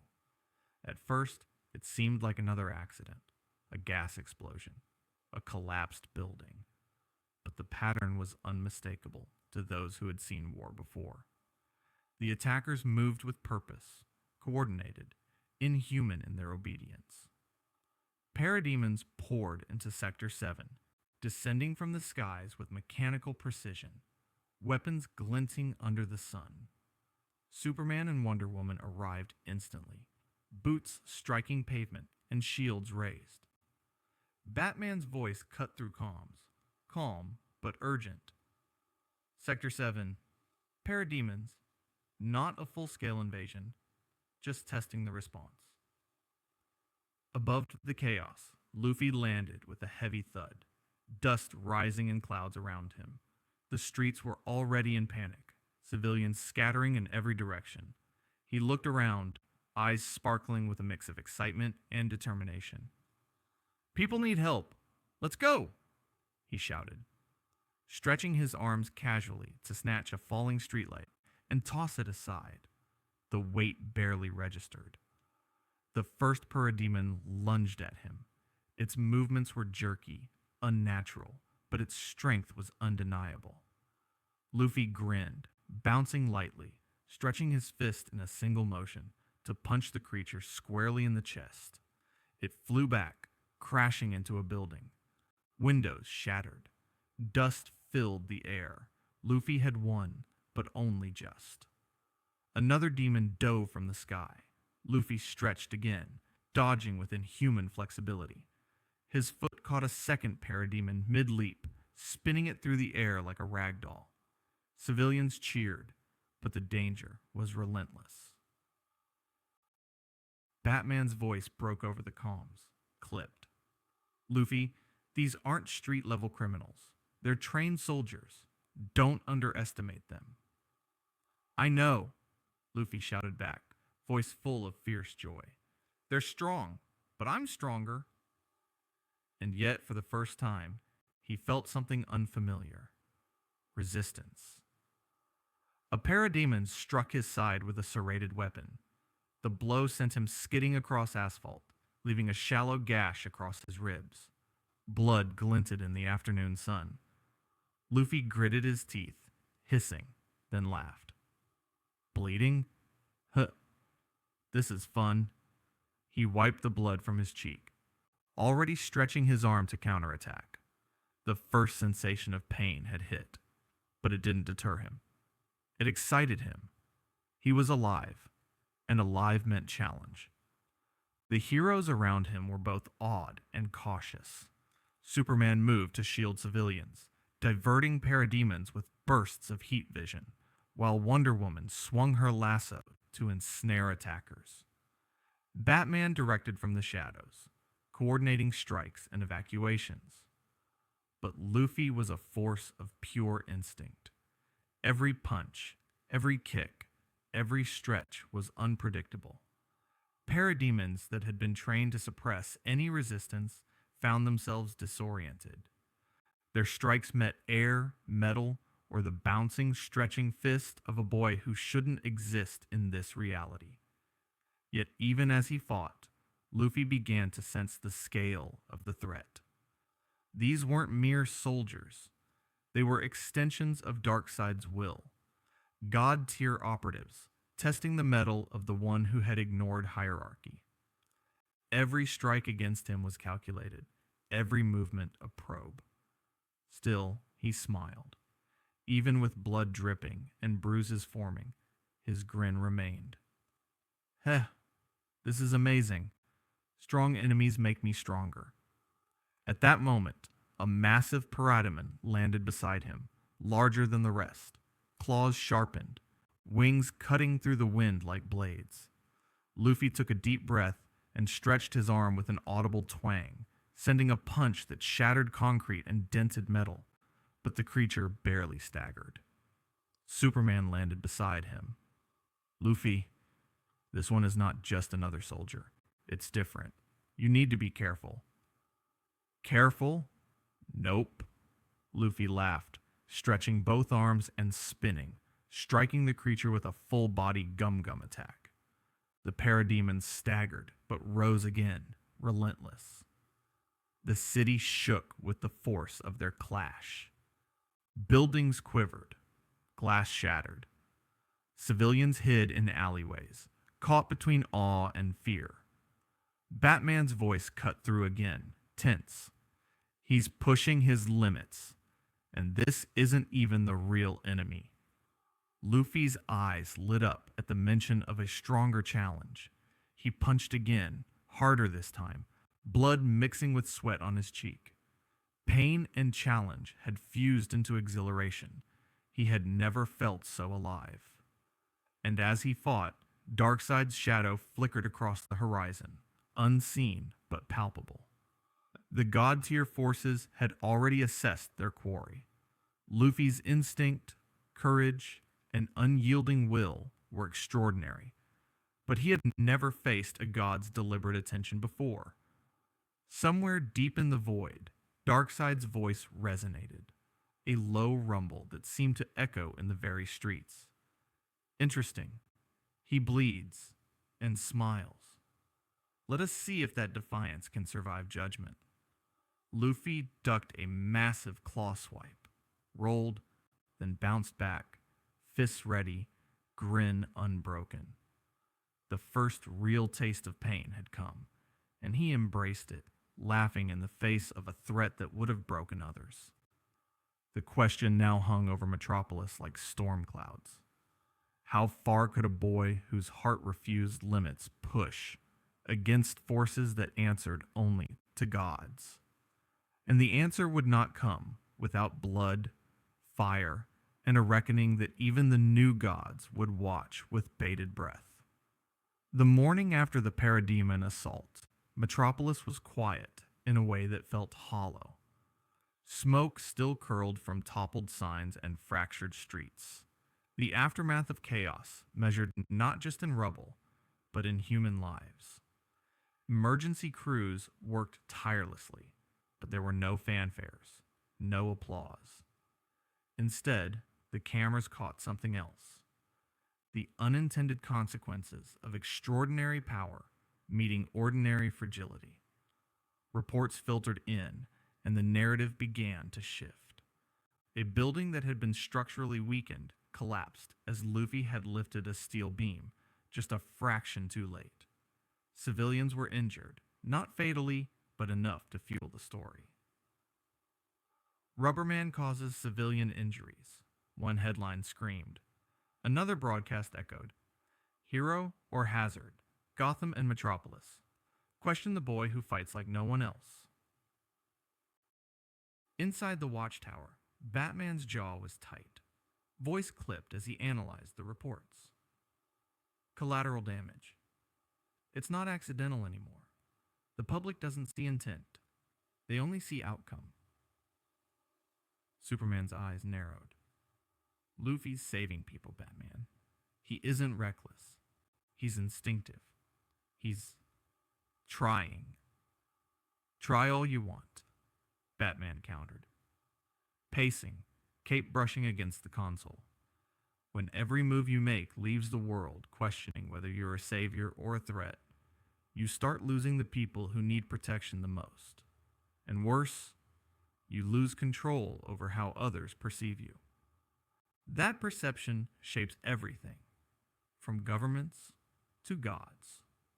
Luffy, oblivious to the growing storm of opinion, stretched atop a rooftop near the harbor. He watched the city below, a grin spreading across his face as children waved, grateful for a toy returned or a pet rescued. But even he could sense the tension in the air, the whispers, the stares, the way people clutched phones to record him rather than call out in relief. A news broadcast ran across nearby screens.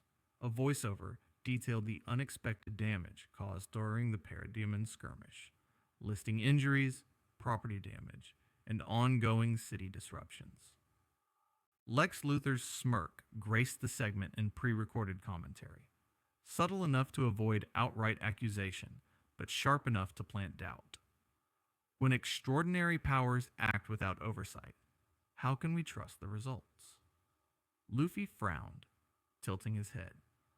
I helped them, he muttered, almost to himself. Why are they mad at me? Batman observed silently from the shadows, eyes sharp. His mind worked faster than any camera or newsfeed could report. Protecting Luffy had always been tactical, a way to keep the boy alive while minimizing risk. But the question gnawed at him. Does protecting Luffy protect the world, or endanger it? He thought of every collapsed street, every miscalculated throw, every civilian caught in the crossfire. Luffy's instinct was pure, his heart heroic. But in a world unprepared for someone who ignored rules, heroism came at a price. And that price was now being counted, one headline and casualty report at a time. Across the city, civilians whispered and argued. He's saving people, but at what cost? One parent muttered, clutching a child's hand tightly. Another said, I don't care how strong he is. He's dangerous. Look at the wreckage. The public opinion pendulum swung violently, fueled by fear, awe, and misunderstanding. Superman placed a firm hand on Batman's shoulder. He can't control perception. None of us can. All we can do is guide him, help him understand the consequences of action in this world. Batman's expression was grim. Guidance only works if the student listens. He's unpredictable. Even well-meaning decisions can spiral into disaster. His gaze flickered towards Luffy, high above the streets, stretching casually as though the world were a playground. And this isn't a playground. This is reality. Meanwhile, Luffy stretched a giant arm to catch a falling streetlight, humming as he corrected the trajectory. He didn't notice the news van below, camera trained on him, broadcasting his every move to millions. Every heroic gesture was scrutinized. Every smile, every stretch, every punch counted as proof of either hope or danger, depending on who watched. Worse yet, Amanda Waller and Task Force X were already strategizing, seeing opportunity in public fear. Lex Luthor had manipulated perception to weaponize chaos. Waller considered it a liability to exploit. Freedom, Luffy's instinctive, unbound freedom, was turning into a target. And the world was deciding, slowly, meticulously, whether to embrace him or condemn him.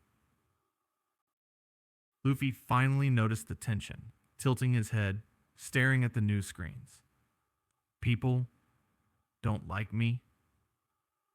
Batman's voice, calm but edged with urgency, echoed from the shadows. They don't understand you, and the world never forgives what it fears. The stronger your freedom, the higher the price. Luffy's smile faltered slightly. the first real doubt creeping in. He had always fought for adventure, for his crew, for justice in the way he knew. But here, heroism came with bills, and someone had to pay them. And in that moment, Batman understood a chilling truth. Freedom always comes with a price. The question lingered like smoke over the city. Who will pay it? And would Luffy be ready when the bill came due? The city was quiet now, but the silence felt heavier than any roar of battle. Luffy sat on the edge of a rooftop, legs swinging over the side, looking out at the sprawling maze of streets below. The wind tugged at his straw hat, but there was no one beside him to laugh, to stretch, to joke. The laughter of his crew, the familiar banter of the straw hats, felt like a distant memory, a world away. For the first time he noticed it, the absence, the companionship he had taken for granted, the reassurance of friends who trusted him implicitly, who shared the same dream, the same unyielding sense of freedom. Here, on this strange earth, he was alone. The freest man in the world had no one to share that freedom with. "Hey!" A voice broke the silence, startling him. In a blur of motion, the Flash landed lightly on the same rooftop, boots barely making a sound. "Mind if I sit?" Luffy blinked, tilting his head. "You're fast. Really fast." "I try," Barry Allen said, offering a faint smile. "I saw what you did down there. Saving people, fighting those things. You're incredible."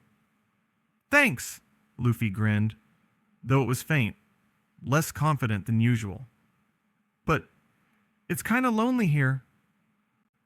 Barry frowned, leaning back slightly. "I get that. Even heroes can feel it sometimes. Being the one everyone notices, everyone talks about. It can get isolating. I know you're not used to this world, but you don't have to be alone." Luffy looked at him, a flicker of hope in his eyes. "I'm used to having my crew. We do everything together. Here, I'm just me. No Zoro, no Nami, no anyone. It's different." Before Barry could reply, a shadow moved along the rooftop. Quiet, deliberate. Batman stepped into the dim light, cape shifting with each motion. "Being alone isn't always bad," he said, voice low and deliberate. "It teaches you caution, focus, perspective. You've acted without your crew, and the results were significant. But you've also made mistakes. Being alone means carrying everything yourself." Luffy looked between the two heroes. Flash represented connection, camaraderie, someone who could understand the joy of moving fast through the world alongside allies. Batman represented caution, distance, the cold weight of consequence. Two very different approaches to life in a world that wasn't his own. "I don't like being alone," Luffy admitted quietly, "but I guess I have to." Barry placed a hand on his shoulder, warmth and energy radiating through the gesture. "You don't have to give up on connection. You just have to find it here. Maybe it's not your crew, but it can be people who care about you, who believe in you." Batman's gaze softened slightly, though his tone remained steady. "Careful what you trust. People can be allies or liabilities. The world you're in now doesn't reward naivety. Freedom comes with consequences, and trust can be exploited." Luffy tilted his head again, frowning. "I don't care. I just want someone who's on my side. Someone I can laugh with, fight with, and not have to explain everything to." Barry smiled, nodding. "Then don't explain everything. Show it. Actions mean more than words, and when you act with integrity, the right people notice. Batman, standing in shadow, regarded Luffy silently for a long moment. Then he said, almost quietly, "Even the freest man in the world can feel alone. But solitude isn't weakness. It's preparation. The real challenge is whether you can maintain your freedom when the world pushes back." Luffy's lips twitched into a small grin, but there was a weight behind it now. He stretched his arm absent-mindedly, flexing his rubber fingers. "I've faced enemies, giants, tyrants, gods even. I've never been afraid of being alone. But this is different." Barry glanced at Batman, subtle tension in his expression. "He's strong, but isolation can be dangerous. He needs guidance, or the weight of being alone will break him." Batman's eyes narrowed. He may not break, but the world may force him to, and that will test everything he believes. The wind blew across the rooftop, carrying distant sirens and the hum of a city that never truly rested. Luffy stared at the horizon, hands gripping the edge, thoughts tangled with longing and determination. The joy of adventure now mingled with the pang of solitude. For a boy who had never known hesitation, who had faced the impossible with laughter, this was a new kind of trial. The question loomed, heavy and unspoken. Can a captain lead without a crew? And if he cannot, what happens to the freest man in the world when the weight of isolation finally reaches him? The sky above Earth darkened unnaturally, a bruised violet spreading like ink across the horizon. Satellites flickered, power grids wavered, and the air carried an electric weight, charged with tension. Darkseid was no longer a shadow in the distance. He had arrived, not to negotiate, not to warn, but to claim. Earth had become a board, a piece in a game where the pieces could be shattered, traded, or sacrificed. Inside the Watchtower, the Justice League assembled in silence, the usual camaraderie, tempered by gravity. Superman's fists clenched at his sides. Wonder Woman's eyes glimmered like steel. Batman, ever calculating, scanned every detail, every tactical possibility. "He's here," Bruce intoned, voice low but resonant. "And he isn't hiding. This isn't a battle yet. It's a statement, a threat that can't be ignored." Meanwhile, Luffy stood at the edge of a rooftop in Metropolis, arms stretched wide, the wind tugging at his straw hat. He had no stake in politics, no loyalty to Earth's governments, and yet he could feel it. The oppressive weight of a god's attention pressing down, challenging everything he believed. "They're big, really big," he muttered, a grin flickering across his face. "But I'm not scared. Not scared at all." The first Parademons arrived again, skimming the rooftops and alleys, this time with a different energy, a testing, almost measured restraint. Luffy didn't hesitate. He lunged into the fray, fists swinging, feet bouncing off walls. Each strike was precise, yet instinctive, every stretch unpredictable. Even as the enemies pressed, there was a rhythm, a pattern that came from his heart, not strategy. "Luffy." Superman's voice carried over comms, cautious but firm. "You don't understand what you're up against. This is Darkseid. He's not like anything you've faced before. Not a pirate, not a tyrant. Not a giant, a god." Luffy's grin widened. "Then I guess I'll fight a god. No big deal." Batman's shadow fell over a rooftop edge nearby, cape whipping in the wind. "No big deal? He doesn't understand the scale of what he's declaring. This isn't just a fight. It's the beginning of war. And it isn't going to be fair. He's not a single opponent. He's an entire ideology with armies. The first real tremors hit the city as a massive hovercraft descended, bristling with weapons and parademons. Wonder Woman moved to intercept, but Luffy was already in motion, bouncing from one streetlight to another, fists stretching toward the attacking forces. Each punch shattered metal, displaced air, and sent enemies flying, but the sheer scale of the arrival dwarfed even his remarkable strength. In the shadows, Batman observed Luffy, noting not just his power, but his refusal to retreat. Every hero had a threshold, a moment when strategy demanded patience, but Luffy's instinct defied it. He moved forward because it was right, not because it was tactical, not because anyone told him to, but because protecting people and standing for freedom was non-negotiable. Across the city, civilians panicked. Helicopters flitted over rooftops, emergency sirens echoed, and television screens broadcast the chaos live. Luffy didn't pause for recognition or reward. Civilians ran to safety, instinctively following his lead. But the risk was staggering. Even a single miscalculated move could devastate streets and lives. Inside the Justice League command hub, Wonder Woman's sword glimmered in her grip. "He's reckless," she said, tension in her voice, "but he's also unbreakable.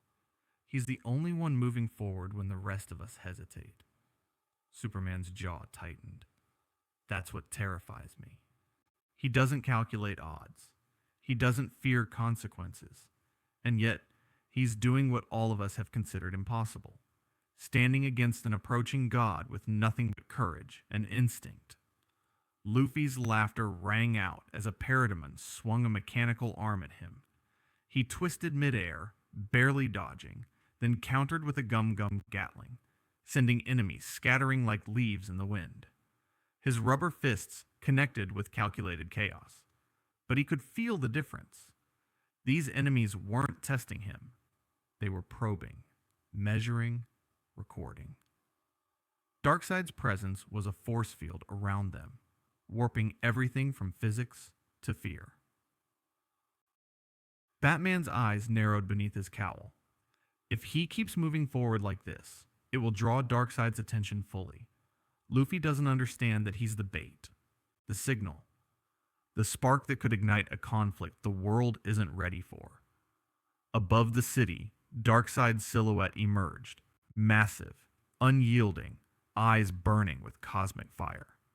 He observed the rubber boy bouncing through his forces, smiling at every strike. There was amusement there, and something that caught even Darkseid off guard: defiance. Luffy stopped briefly, looking up, stretching one arm lazily. "You're really big, but I've fought bigger, and I've never backed down." The ground trembled beneath the gaze of gods. The city held its breath. Even as the Justice League braced for war, Luffy's energy remained untouched, pure, and untamed. He had no strategy for conquest, no thought of surrender. He fought because he had to, because freedom was worth standing for, even if he was alone in a world that was not his own. And the question thundered across Metropolis, unspoken but unavoidable. What happens when a boy who refuses limits stands against a god who answers to none?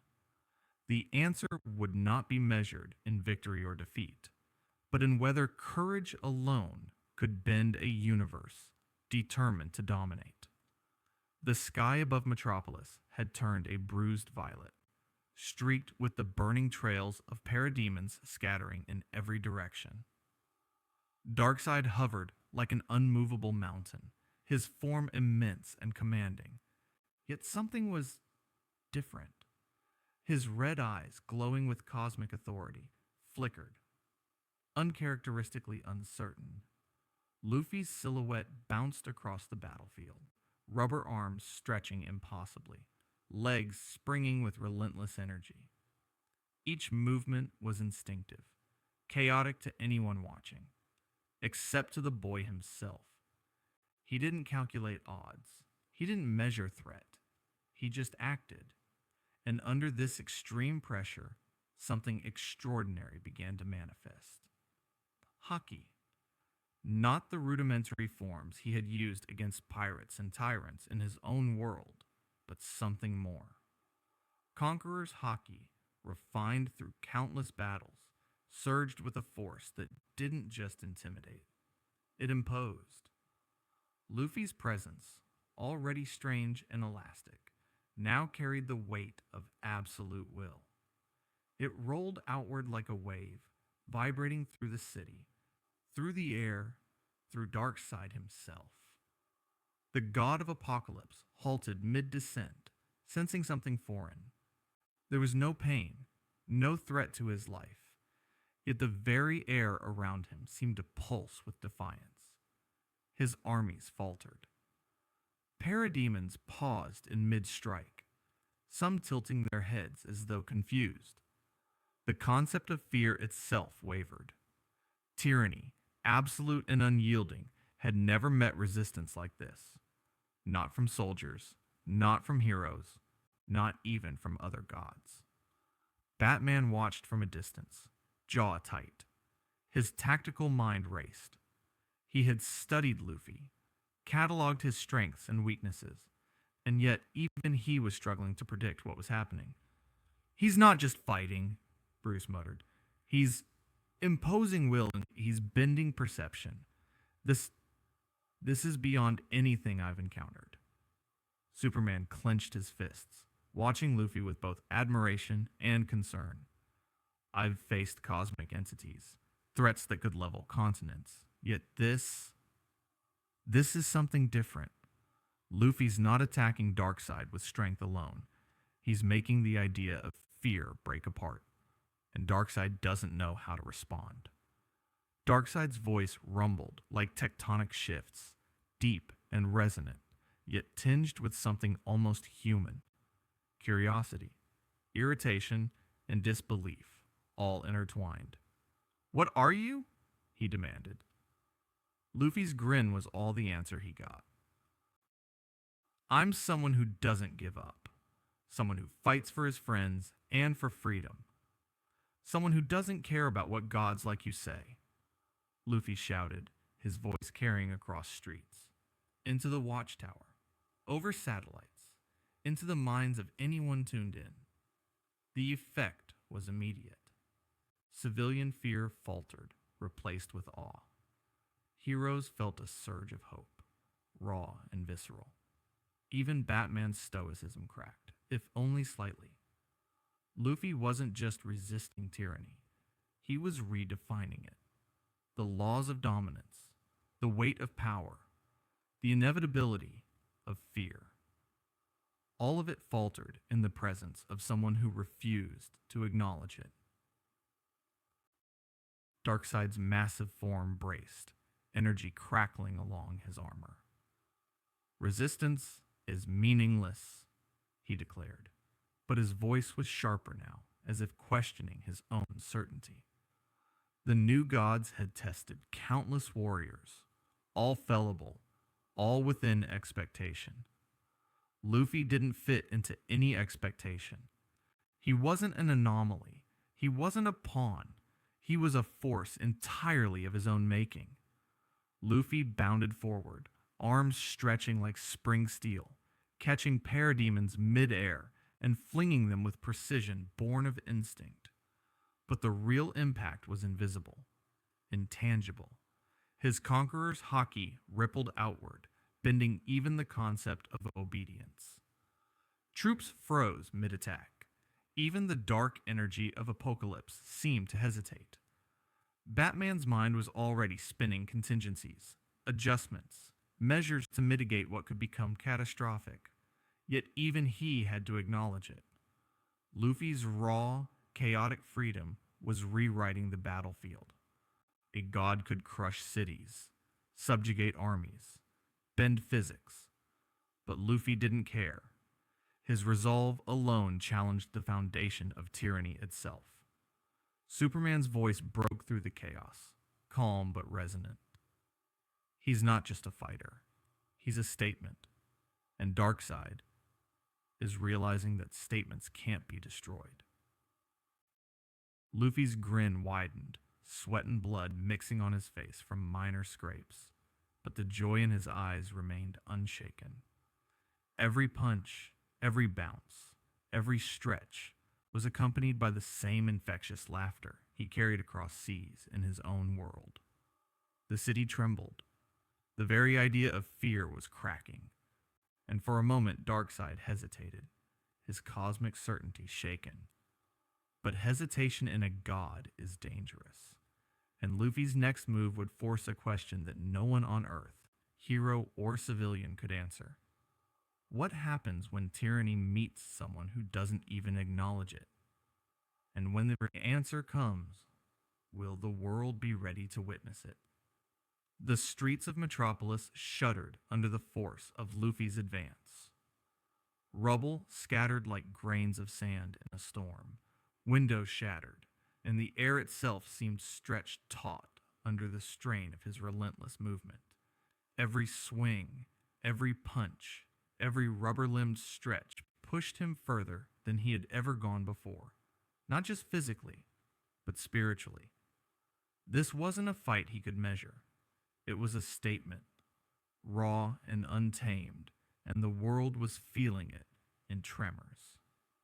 Superman hovered above, cape snapping in the wind, eyes scanning the chaos below.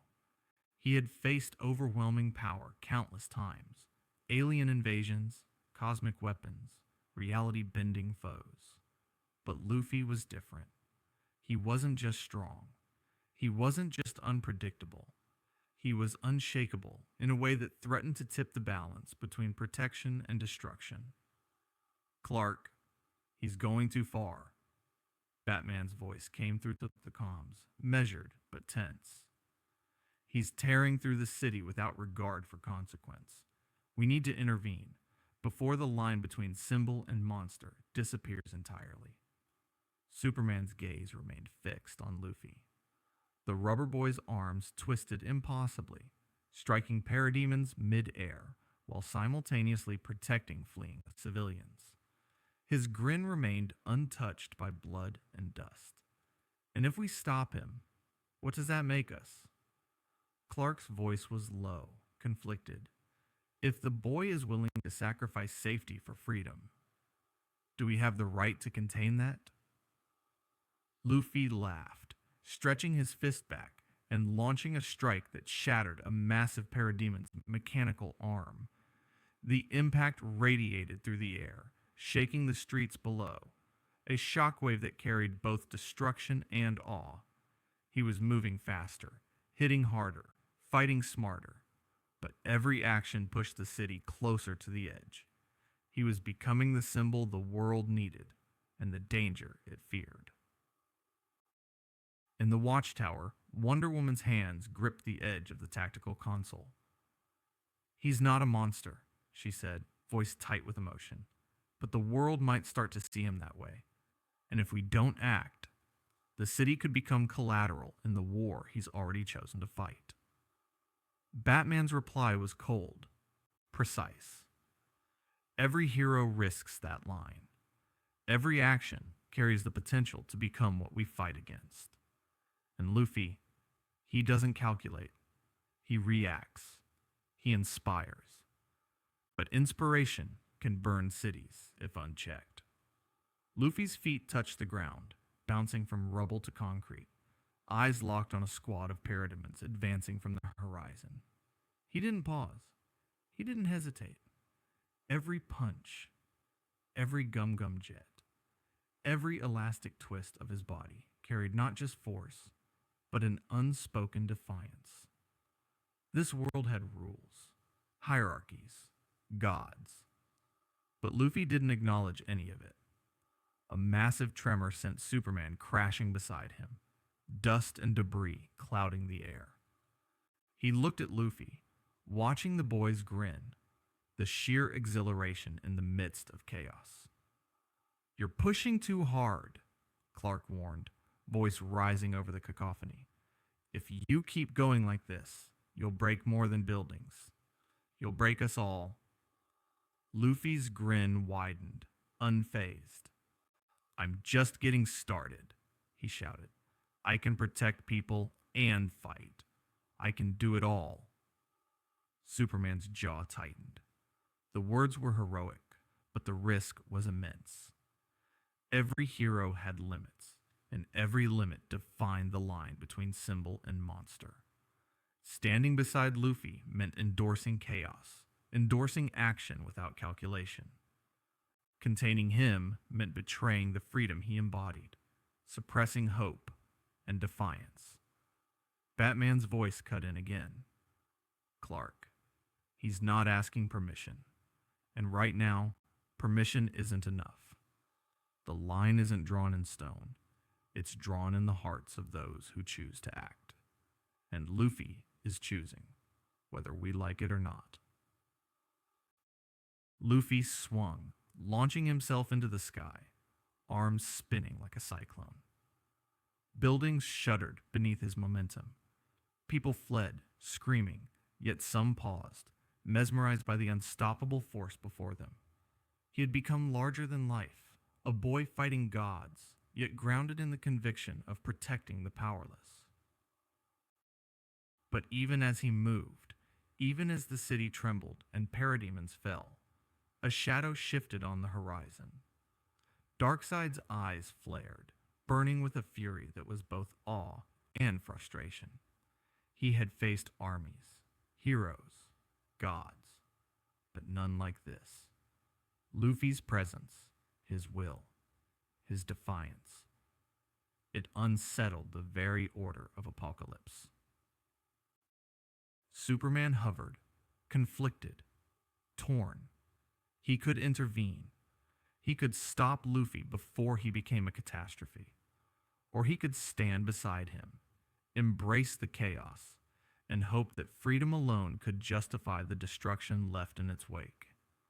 And in that moment, above the trembling streets and scattering forces, the world held its breath. Because heroes, no matter how powerful, feared what they might become when the line between symbol and monster blurred, and no one knew which side of it Luffy would land on. The question hung in the air, thick and unyielding. Can a hero be unstoppable without becoming the very thing they fight against? And if not, who will decide where that line is drawn? The horizon was alight with fire and energy, a surreal battlefield stretching from the rooftops of Metropolis to the fringes of the atmosphere. Luffy had pushed beyond every limit, beyond every expectation. Even Superman and Batman now had to admit that he was no longer just a visitor in this world. He was a force, unstoppable, unyielding. And in that relentless pursuit of defiance, he had become something the universe itself had never accounted for. Darkseid descended fully, his massive form casting a shadow that swallowed entire city blocks. The air trembled with his presence, gravity warping around him, cosmic energy seeping into the streets. Parademons scattered like wind-driven leaves, and even the bravest citizens huddled behind whatever cover they could find. Yet in the center of it all, Luffy stood upright, hat tilted back, grin unshakable. "You think you can scare me?"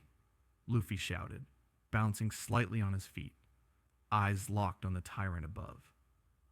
"I've faced emperors, tyrants, and monsters bigger than you. I'm not backing down." The first collision came with the subtlety of a meteor strike. Luffy's arms stretched like liquid steel, punching a parademon that was larger than a bus, sending shockwaves through the street. Darkseid's gaze followed, unblinking, assessing, calculating, but Luffy didn't pause. Every strike, every movement, every laugh carried an unspoken truth. Freedom was not just an ideal. It was action. tangible, unstoppable, and defiant. Superman hovered above, jaw tight, feeling the collision of wills below. He could see the danger, the risk, but he also felt the energy radiating from Luffy, the same energy that had made Darkseid hesitate, that had made Parademons falter mid-attack, that had reminded the Justice League that courage sometimes needed no strategy, no calculation, no hierarchy. Batman's voice crackled over the comms. Clark, he's not just fighting. He's challenging the concept itself. Darkseid doesn't just conquer worlds. He bends them. But this is the first time he's met resistance he can't quantify. The city shook as Darkseid's Omega beams slashed through the streets. Luffy dodged with impossible elasticity, twisting midair, stretching his limbs beyond normal limits to counter and protect.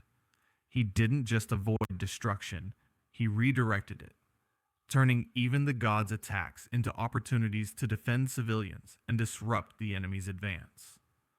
His laughter carried over the chaos, a sound that reminded the world, heroes and civilians alike, that defiance could exist even in the shadow of tyranny. For the first time, Darkseid faltered.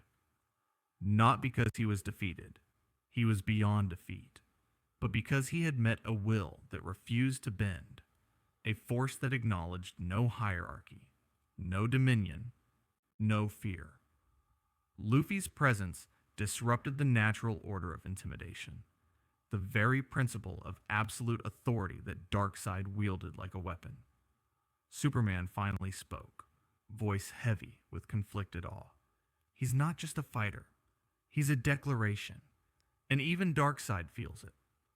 The battle continued, city blocks crumbling, parademons falling, heroes moving to cover civilians while struggling to understand the scale of what Luffy had unleashed. Yet every time it seemed like Luffy might falter, he bounced back, literally and figuratively, with renewed energy. A grin that defied consequence, and a resolve that shook not just his enemies, but the very concept of fear itself. And then, almost imperceptibly at first, Darkseid began to withdraw, his form receding, his energy pulling back into the void from which he came, not in defeat, but in recognition. Luffy had not beaten him. He had not claimed victory, but he had proven something infinitely more dangerous, that a force untethered to fear, to rules, to domination, could stand against the unthinkable. Batman's voice was quiet, almost a whisper amidst the chaos.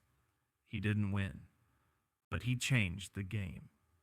Superman nodded, looking down at Luffy, who was already bouncing toward the next threat, still grinning, still unstoppable.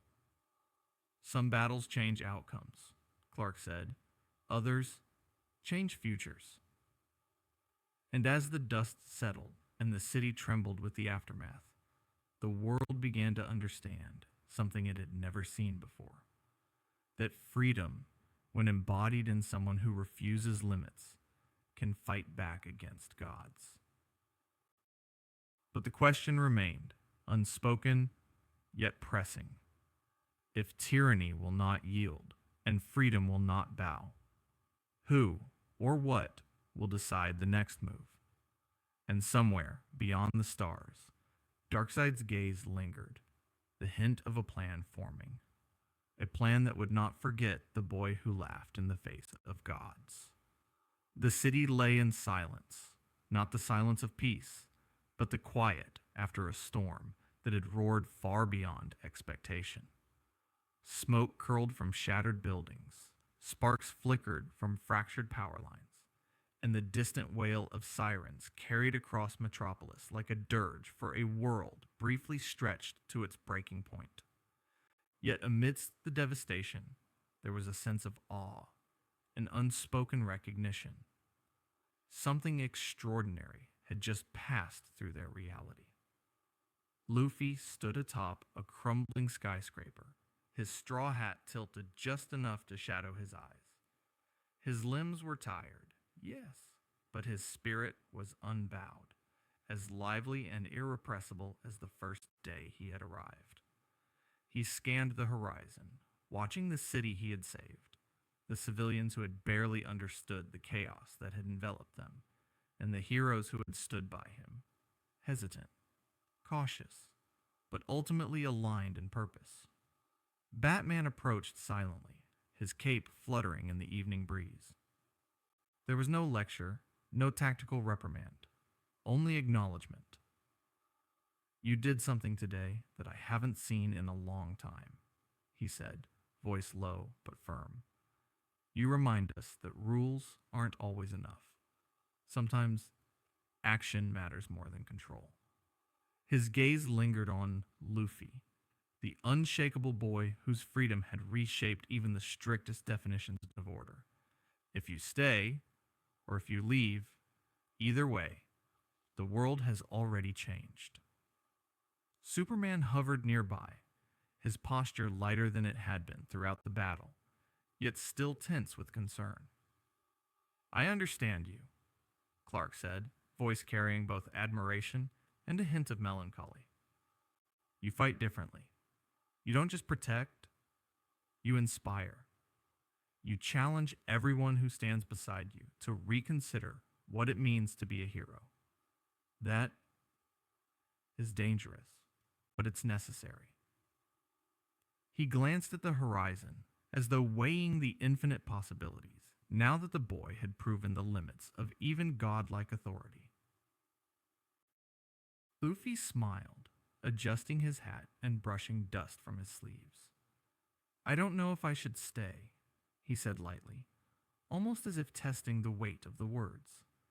"The seas back home are calling me, my crew, my friends. But this place, it's fun too. You've got weird guys with crazy powers, cities that scream danger, and a whole lot of people who think they're in control. I like it here." Batman's jaw tightened, though not in anger. Respect, perhaps, or the faintest acknowledgement that even he, master of strategy and control, couldn't fully predict the consequences of a boy like Luffy. Superman's gaze softened. "Fun isn't always enough to define a life," Clark said, "but courage, freedom, and defiance, those leave a mark, and you've left yours." The sun dipped low, casting long shadows across streets scarred by battle, painting the skyline in streaks of orange and violet.